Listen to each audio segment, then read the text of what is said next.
Welcome, everybody. This is the April meeting of the Fiscal and Economic Issues Group, but we're going to start off with a slight change of pace and talk about vote by mail with a special presentation from Ed Spire.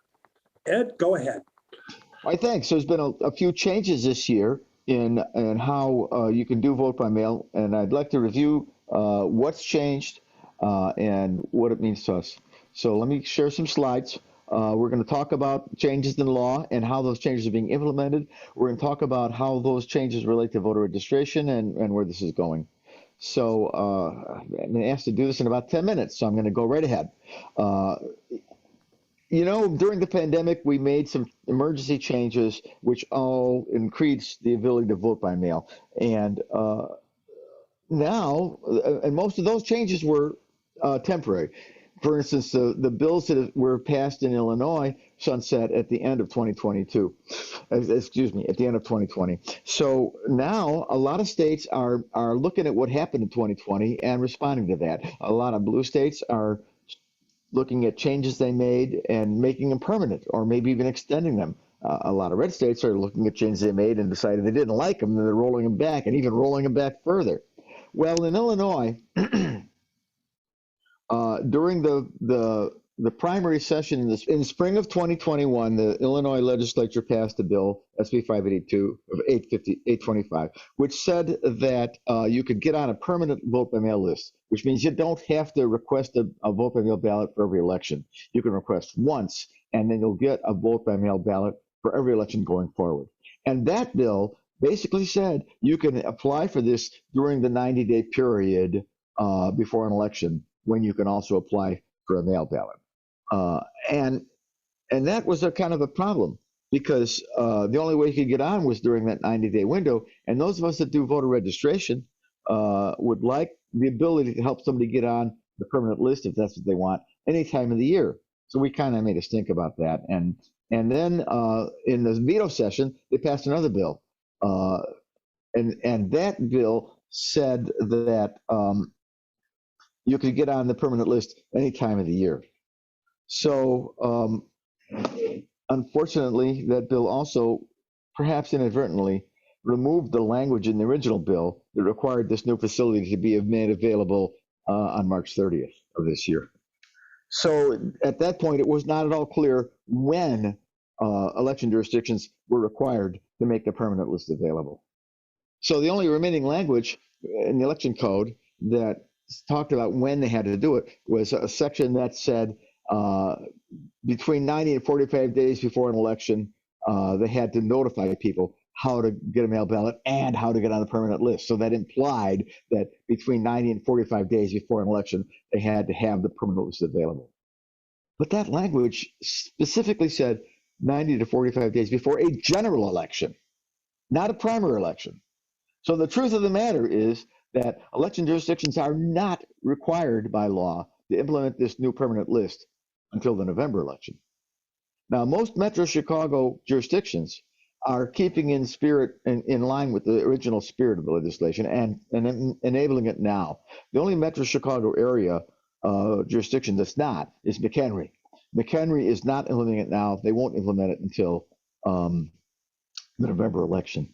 And other rural counties, a lot of rural counties are following that lead and not implementing the thing now. So, and then there was some legislation about drop boxes. I think a lot of us appreciated the availability of drop boxes to avoid any delays associated with the Postal Service. The new legislation says that election authorities may, but are not required, to maintain drop boxes. And Chicago and Cook County are continuing to provide the same drop boxes that they did before. They're all early voting sites. And let me say that I really like the drop boxes. I happen to run an early voting site out in Elk Grove. And we, like all the early voting sites, will man the drop box with an election judge. So if you bring in a mail ballot to go into the drop box at an early voting site, there will be an election judge there who'll look at it with you and make sure it's filled out properly, make sure it's sealed properly, make sure it's signed properly. So you have more protection bringing a mail ballot to an early voting site than you do just throwing in a mailbox, where you might have made a mistake and nobody's going to catch it until they call you and say, hey, this is no good. And when I look at the other metro counties around Chicago area, many of them are even increasing the amount of drop boxes they have. I haven't looked closely at the downstate counties in this respect. So I think we're in good shape on drop boxes. So even if the mail is slow, please get a mail ballot, take it to a drop box. So how do I find different jurisdictions implementing this? Around the Chicago area, several of them are implementing it as a checkbox on your ballot application. So you can ask for a mail ballot and then have a checkbox that says, and also put me on the permanent list. Some of them are implementing it with a separate form. The state of Illinois has a suggested form that you can use, and you'll see that a place like Kane or Lake, it just allows you to send this a separate form. So if you go ask for a mail ballot, you can ask for a mail ballot, but that won't get you on the permanent list. You need a separate form to get on the permanent list. And in a way, there's good and bad sides to both of that. Because if you're in one of these counties like Chicago or Cook or DuPage, where you can have a checkbox on your mail ballot application, then when you apply for your ballot, you usually can apply for an alternate language. If you need a Spanish ballot, you can get a Spanish ballot, and then presumably you'd be on the permanent list indicating you want a Spanish ballot. Those jurisdictions that are using the separate form, well, the separate form doesn't have a spot for you to put down language. On the other hand, the jurisdictions that are doing it, like Chicago and Cook, on the ballot application, well, the ballot application is only available for the 90 days before an election. So what are those jurisdictions going to do after the primary? Suppose you want to get on the primary list in July.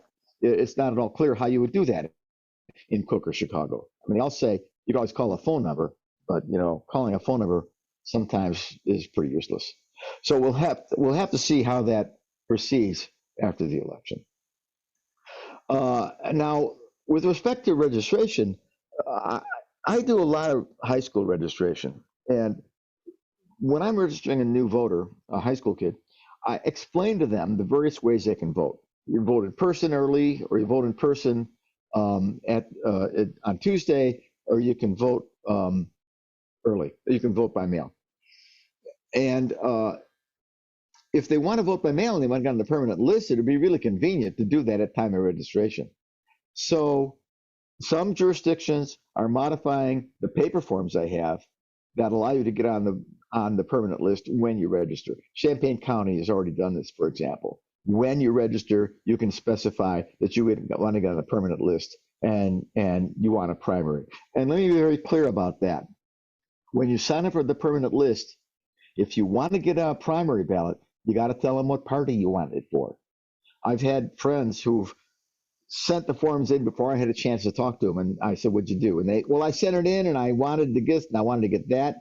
Did you register a party? No, because they said you're not supposed to have to register with a party. Well, yes, you don't register with a party, but if you don't specify a party on this permanent list, you're not going to get a ballot in a primary because they won't know which one to send you.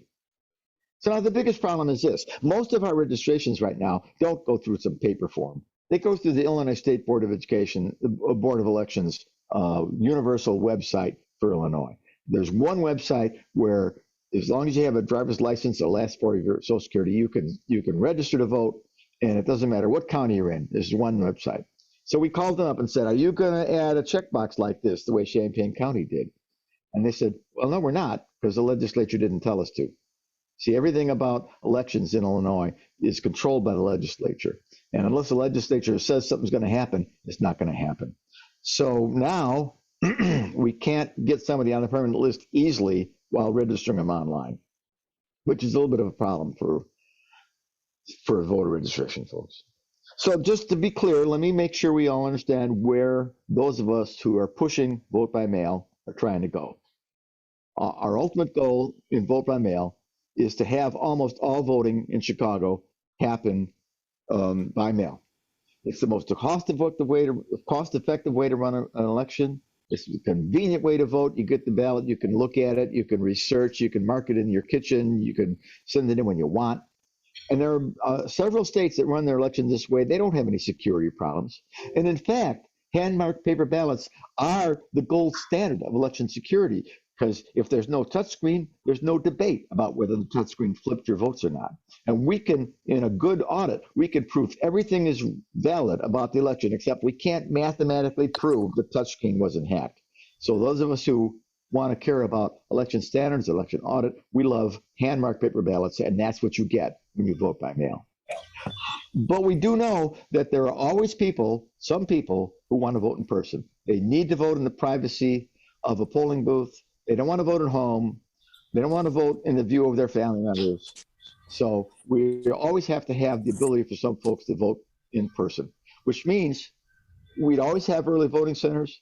We keep the early voting centers open on Tuesday, but we could get rid of precincts. In Cook County, it means we can get rid of 2,000 precincts, 10,000 election judges we got to recruit and pay, 4,000 touchscreens we got to buy. So pushing for all vote by mail is where we're going. And the only way we can do it is to actually promote it. Get everybody, get most people to vote by mail, get most people to vote in person, get most people to not have to vote on Tuesday at a precinct. And that's the only way we can get there. And we need to push our legislators to enable that through legislation. Just send a mail ballot to every active voter. And we can't get rid of precincts unless we actually move everybody in that direction. So at any rate, that explains to me, explains to you where we are right now, what laws we've passed, what little problems there are with those laws, where we want to go next. Right now, I think that what I'd like you to do is to make sure that your jurisdictions allow people to be added to the permanent list at time of registration. And most importantly, I'd like to see us push the legislature a little bit so that we get the State Board of Elections involved in this, so that website they have where you can check your registration anywhere in the state, register anywhere in the state, will also let you get on the permanent list anywhere in the state and check your status on the permanent list permanent state. So that's what I have for you today. I'm happy to just answer any questions you have. I'm happy to entertain any discussion you have on other areas where you think we might need to make some improvements in this area. Thanks. So if I understood correctly, the Democratic areas of the state are making it easier for people to vote, and the Republican areas of the state are making it harder for their citizens to vote.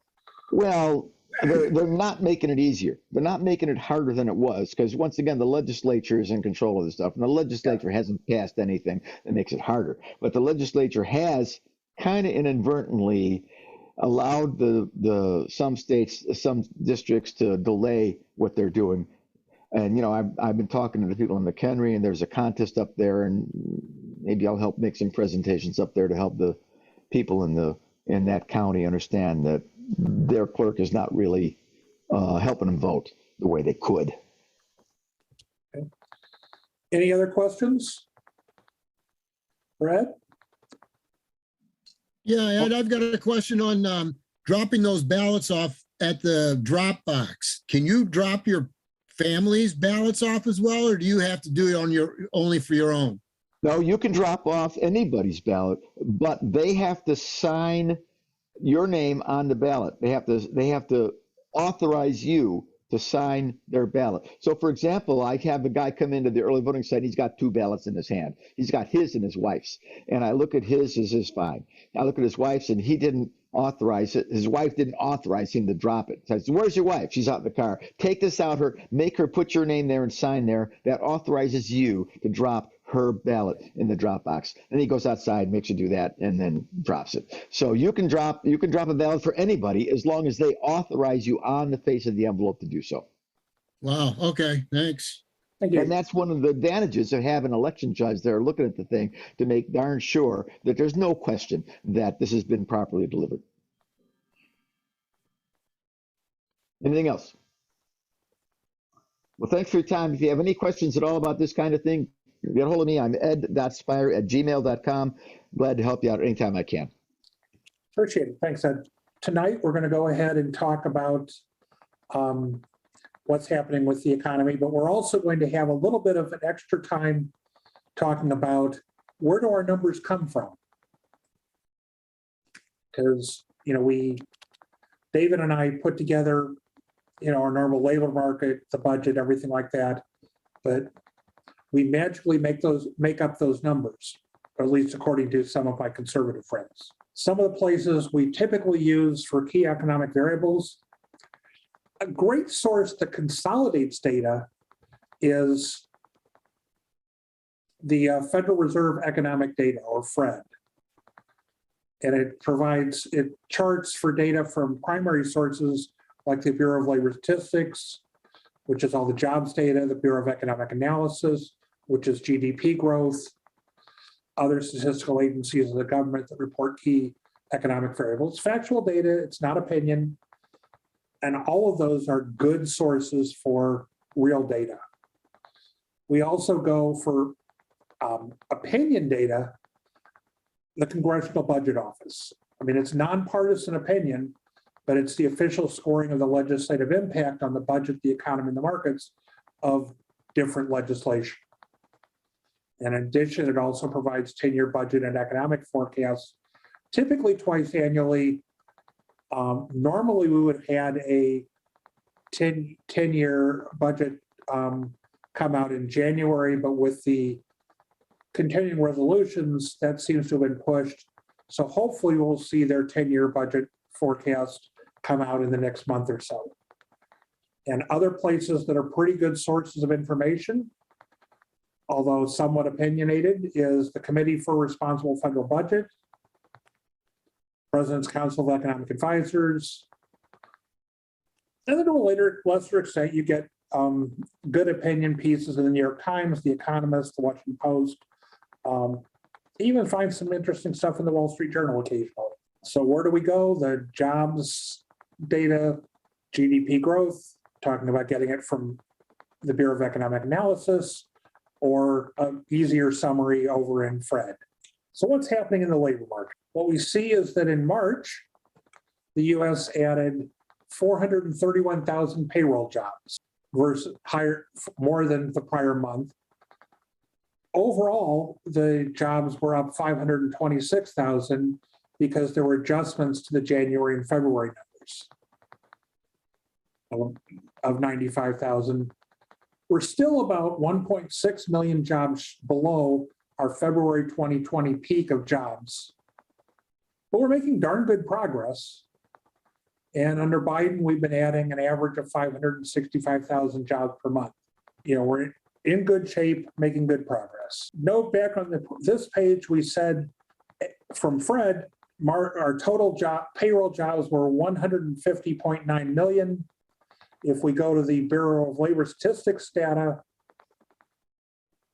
we get the same 150.9 million payroll jobs. So it's the same data. Some of the sectors of the economy have surpassed where we were at prior to the pandemic in February 2020. Others, like leisure and hospitality, restaurants, hotels, bars, have not caught up yet.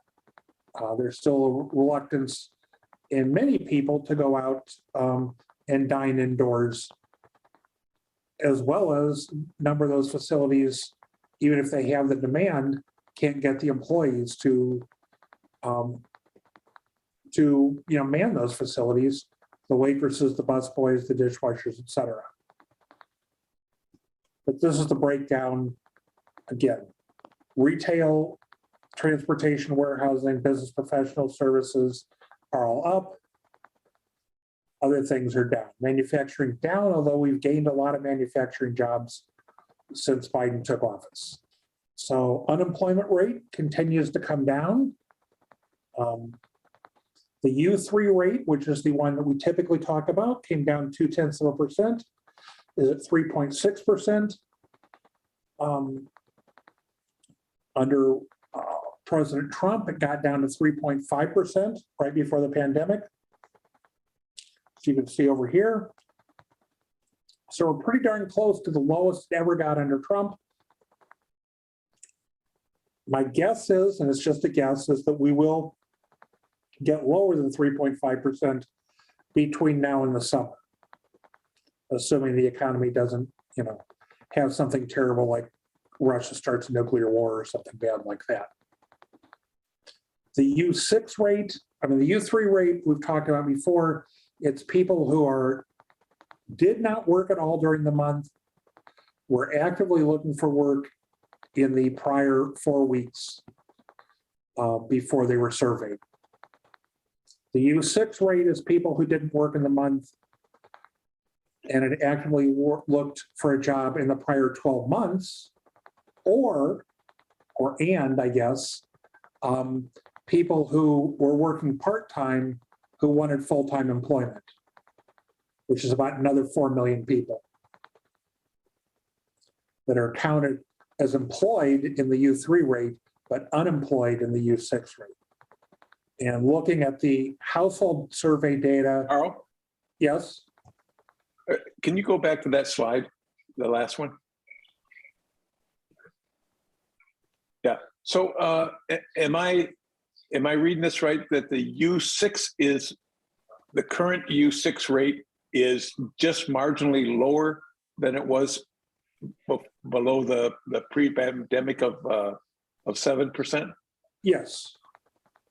Okay, thank you. I want to make sure I had that right. Yeah. Tomorrow morning, I'll check for you to see if it was ever below 7% under Trump. Okay, thank you. Okay. I see in the chat we were talking about Medicare versus Social Security increases. Anyhow, this is the household survey, not the payroll job survey. So what we see here is that on payroll jobs, we went up 400 and some thousand, but in terms of the number of people employed, we went up 736,000 during the month of March. Technically mid-February to mid-March. So this household survey is showing bigger job gains than the payroll survey. Not sure what that means, if it's just anomalies based on timing, but this survey does take into account people who have gig jobs. So, where we were looking at 150.9 million jobs, on the payroll, we're looking at 158 million, or about 7.5 million more jobs in the household survey, or people employed, because we include gig jobs, things like that are not, they're 1099 workers, not payroll jobs, not W-2 workers. But basically all the data looks good. And if we look at employed full-time, we see that we have exceeded the pre-pandemic level. Not a positive indicator. The employment to population ratio for prime age workers 25 to 54 has come up quite a bit from April 20, but we're at 80.0%. We're still shy of where we were in February of 2020, where we're at 80.5%. When the overall employment to population ratio is going to be coming down because 10,000 baby boomers a month turn 65, a fair number of them drop out of the workforce. And so, that's, for men, those ratios have been trending down pretty much since we started keeping those statistics in the late 40s, early 50s. It was just the introduction of more women in the workforce from early through 2000 that caused the overall numbers to not decline, but they've all been declining since, or trending down since 2000. And just some notes that the Bureau of Labor Statistics is putting in about the impact of the pandemic. The number of people who are teleworking because of the coronavirus is down. The number of people who are unable to work because of the coronavirus is down. And the people who were prevented from looking for work is down versus the prior month. That's probably because we had an Omicron peak earlier in the year, and the incidence of the virus is down, which makes those numbers not as bad. Looking at permanent job losses, which is kind of an interesting thing, was a job loss, permanent or temporary. But what we see with the red is that in the Great Recession, it took a long time for jobs to get back to where they were before the recession. Here, the jobs have come back much quicker than in the earlier recessions this century. And now we're going to, any questions about the jobs before we switch over and talk about the budget deficit, and then what's in Biden's budget? I'm going to stop sharing and let David share his screen while he talks about the budget stuff. All right, thank you, Carl. I cannot share my screen while the other participant is sharing, so I will do that. Let me just mention about the employment statistics. Understand that the 3.5% unemployment we had right before the crisis or right before the pandemic was like a 50-year low, meaning that it's nice to get back there and we want to get back there, but it's an incredibly low number, meaning you can't always have 3.5% unemployment. It's not like that's normal. That was an extremely low number. So the fact that we're at 3.6 is lower than about 93% of our history going back to 1948. So we're at an extremely low level of unemployment, literally 0.1 percentage point away from like a 52-year low. We're going to be tied, all right? The number of people that are working full-time is higher than it's ever been in our history.